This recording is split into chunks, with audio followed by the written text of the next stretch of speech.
the chairman of INEC should be courageous enough to call a spade a spade.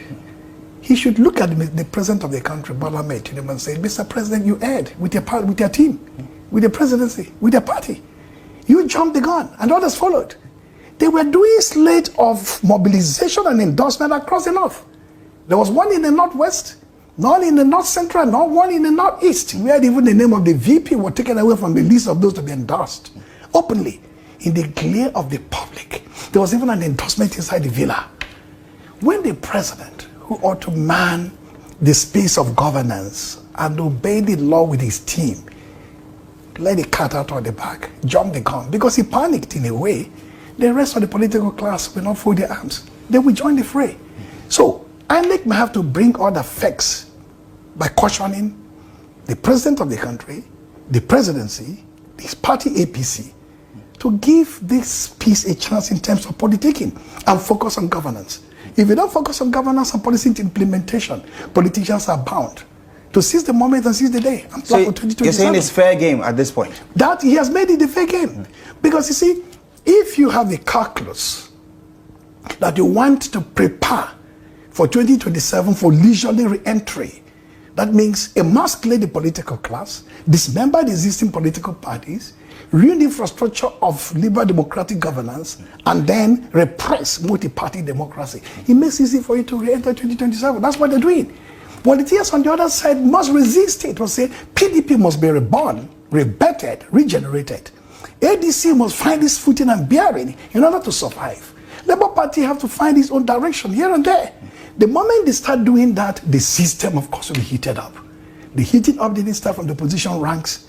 It started from the ranks of APC, the president of the country, and the presidency.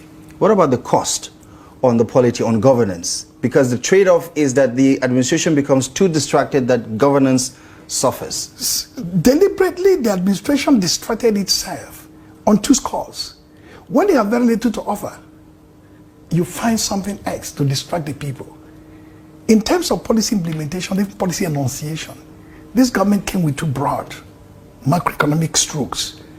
Subsidy is gone on day one. Weeks later, Naira floated. These shocks have not abated. It has led to incremental growth of multidimensional poverty. It has led to depreciated living standard of the people. It has ruined so many homes. It has rendered people pauperized. It has even increased insecurity. The moment you know that these policies, which are neoliberal policies, forced upon us from outside, are not working, you must find a way to breathe easy. That is campaigning, going towards 2027. That's why I said that the presidential team panicked in the sense that the policies are not working. As many of these policies have been thrown all over the place, but they are not sticking well. If you ask around their four key domains or sites of life: security, apparatus or infrastructure or architecture. How far is it? Northeast, north central, northwest, southeast. How is it going? Not well at all. Welfare of the people, prosperity of the people, transportation, education cost, and so on, living standard, cost of food, staple food, and so on. Not pretty picture. Health-wise, not pretty picture.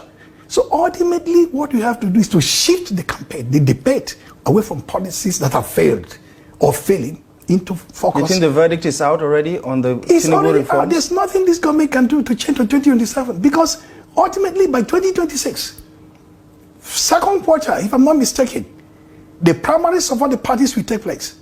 The candidates who will face off against him will emerge. Campaign will start whether INEC likes it or not. That's what's going to happen. You needed 2 years, solid 2 years, to avoid politics and govern. He didn't get the 2 years because he decided to throw this 2027 transitional politics into the ring, and politicians accepted it with glee. So the blame should clearly focus on the government of the day that should have been consistent with bringing up pro-people policies and programs that will uplift the living standard of the people, attenuate poverty, lead to incremental growth of national prosperity, capacity, building in terms of our industrial production, Naira strengthening.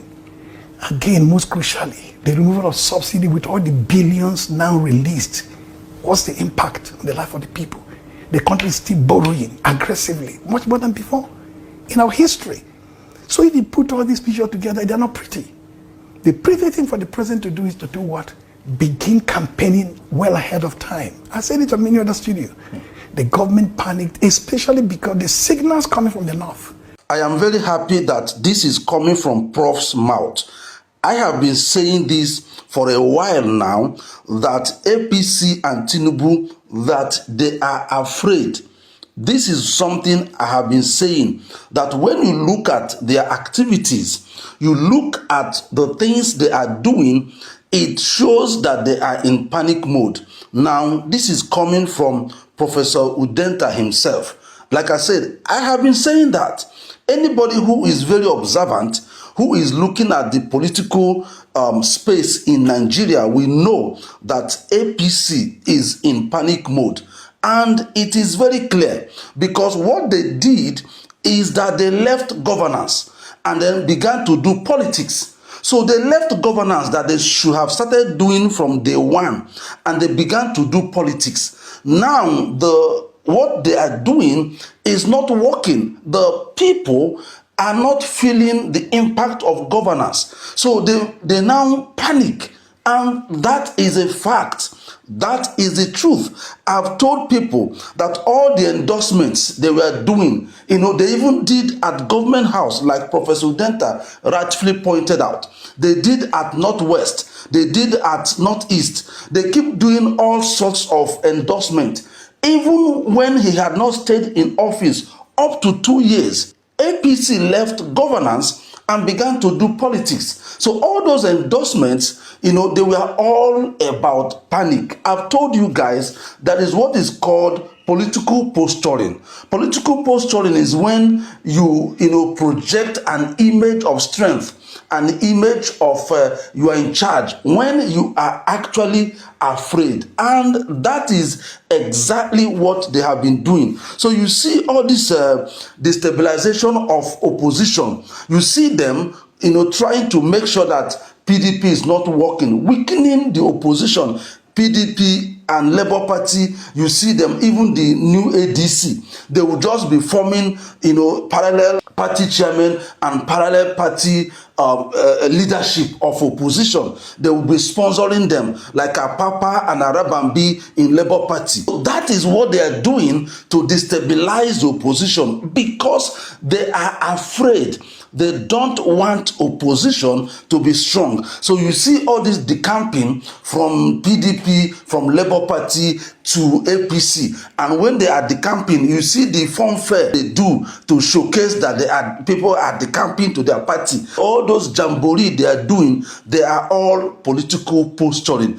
They are all signs of fear. They are actually afraid. And that is the truth. These guys are in panic mode, serious panic mode. And one of their greatest challenges is that they left governance early in their administration and they began to pursue politics. They didn't govern, and the thing is catching up with them. So all that is required of us as Nigerians is to see to it that we have a formidable candidate, a candidate that is people-oriented, a candidate that has such grassroots appeal, a candidate that the masses are behind him. Such a candidate, of course, we know is Mr. Peter Obi. Once we have such candidate, and then with a party structure, and you notice that if we stand our ground on 2027,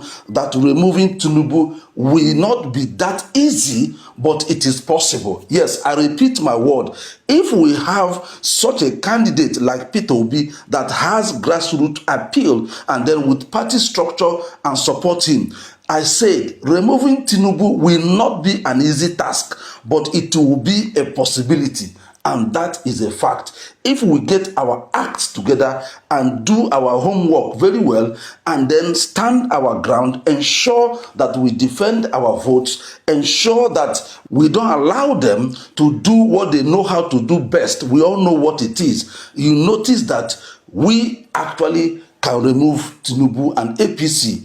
in 2027. And that is one thing that we have to work hard, stand firm, and ensure that we achieve. So it is there. The prof has said it. They are in panic mode. This election is ours to lose. If we do the right thing, happy to be on the ballot, do our homework very well, stand our ground, 2027 will be our victory.